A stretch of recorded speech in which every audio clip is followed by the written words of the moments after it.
हजुरबुवाको पालामा दर्ता गरेको मुद्दा नातिको पालामा पनि सकिएन भन्ने बहस हामीले समाजमा सुनिरहेका छौँ।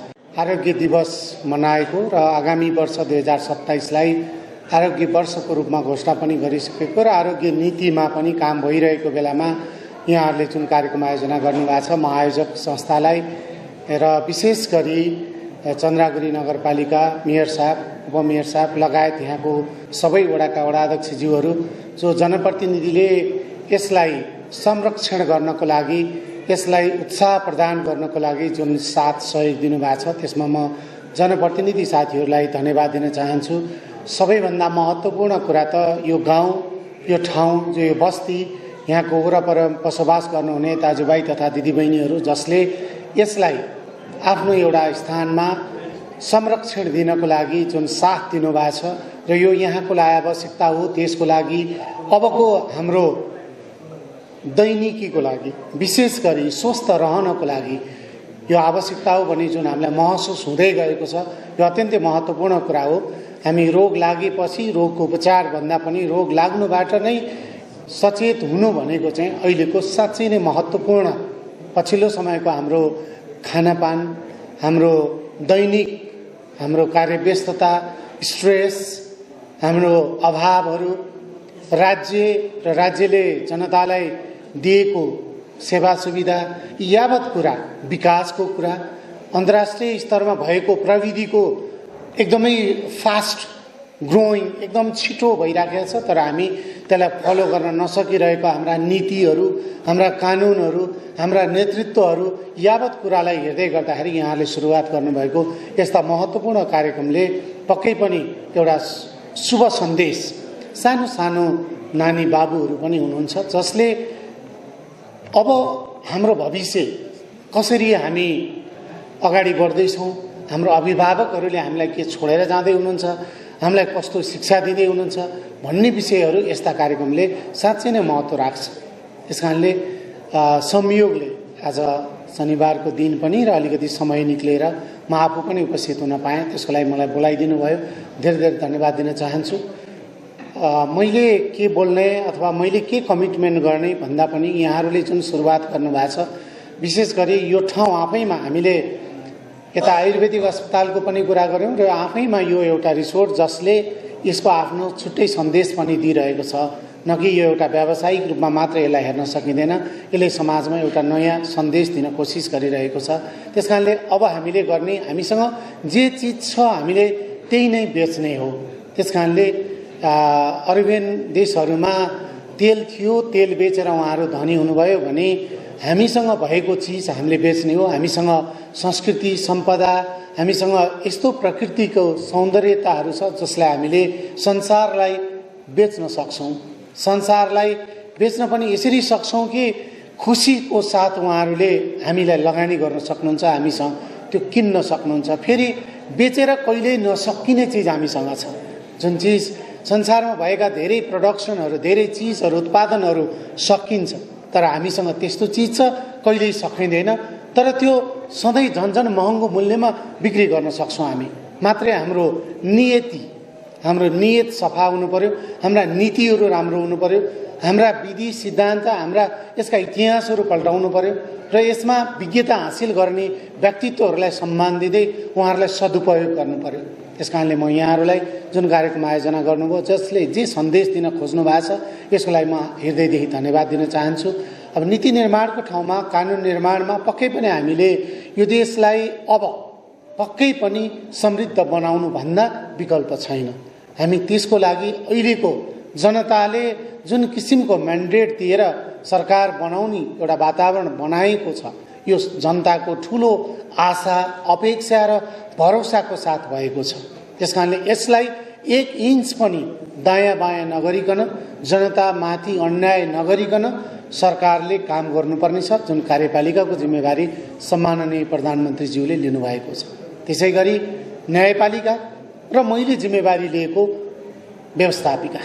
त्यसकारणले मलाई विश्वास छ कानुन निर्माणको ठाउँमा संवाद गरेर, सहकार्य गरेर, स्टेक होल्डर्सहरूलाई सूचना गरेर, जनतासँग संवाद गरेर नागरिकलाई कस्तो कानुन चाहिने हो, हाम्रो देशलाई, हाम्रो भूगोललाई कस्तो कानुन सुहाउँछ अनि अन्तर्राष्ट्रिय स्तरको विकास कसरी अगाडि बढिरहेको छ र त्यसमा सँगसँगै हामी कसरी हिँड्न सक्छौँ त्यो किसिमको कानुन निर्माण गर्नेमा मेरो तर्फबाट 1 इन्च पनि कहीँ कमी कमजोरी हुन दिने छैन। त्यो म प्रयास गर्नेछु। सबै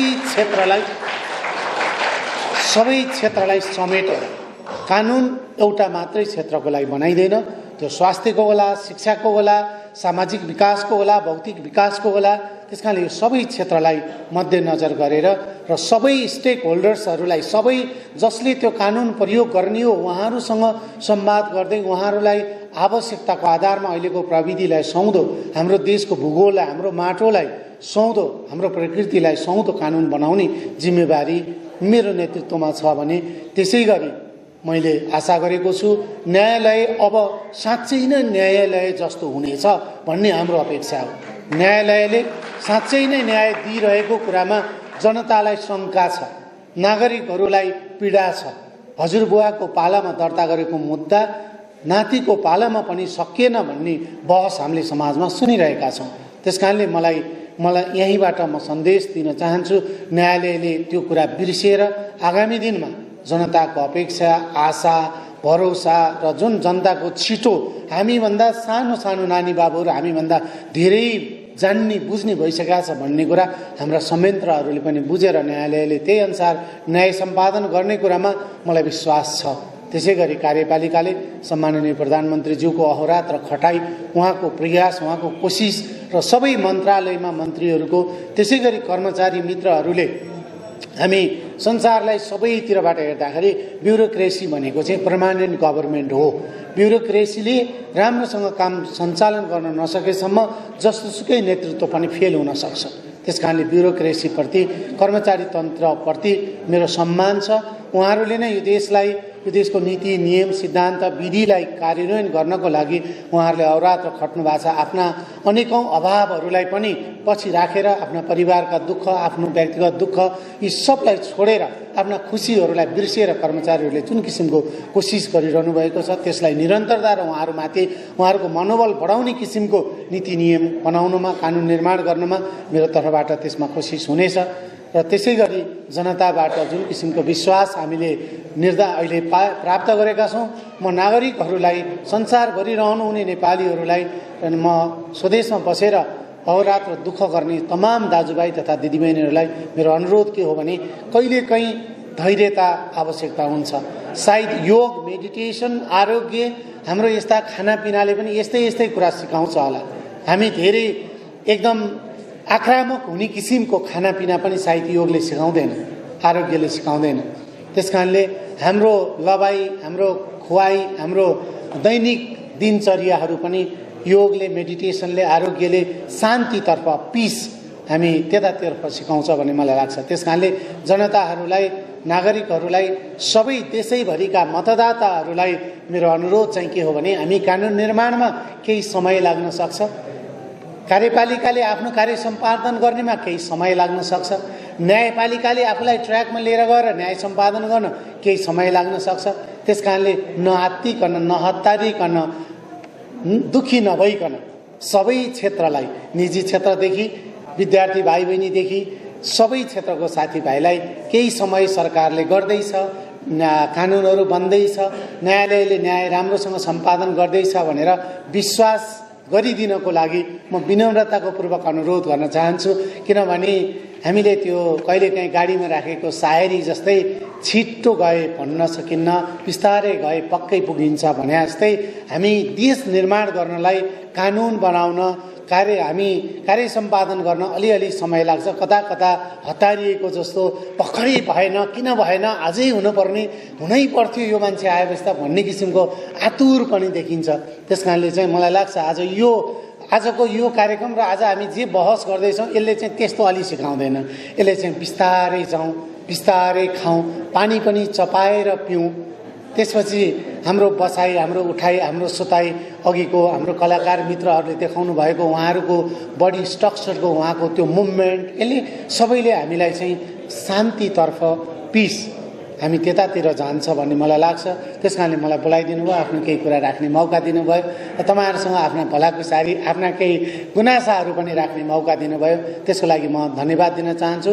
मेरो तर्फबाट व्यक्तिगत रूपमा म सभामुखभन्दा पहिला एकजना नेपाली नागरिक हुँ, साधारण एउटा नेपाली नागरिकको हैसियतले र म काठमाडौँ क्षेत्र नम्बर 9 को जनप्रतिनिधिको हैसियतले, र त्यति मात्रै होइन, म यो देश भिन्न तरिकाबाट निर्माण हुनुपर्छ र यो देशको जनताले जनजीविकाको हकमा र यो भूगोलले न्याय पाउनुपर्छ भनेर पछिल्लो समय राजनीतिमा प्रवेश गरेको व्यक्तिको हैसियतले अहिले जुन जिम्मेवारी मैले प्राप्त गरेको छु, त्यो जिम्मेवारीमा रहँदा होस् या त्यहाँ नरहँदा म जनताको सेवा गर्नको लागि होल टाइमर, फुल टाइम 24 घण्टा जनताको सेवामा आफूलाई स्पष्ट रूपमा चाहिँ बाहिर निकालेको, फ्रन्ट लाइनमा आएको हुनाले मैले गर्न सक्ने सहयोग त्यो कुनै पनि नीति निर्माणमा, तपाईहरुले अगाडि बढाएका फाइलको फलोअप गर्नमा, त्यो वडाको होला, पालिकाको होला,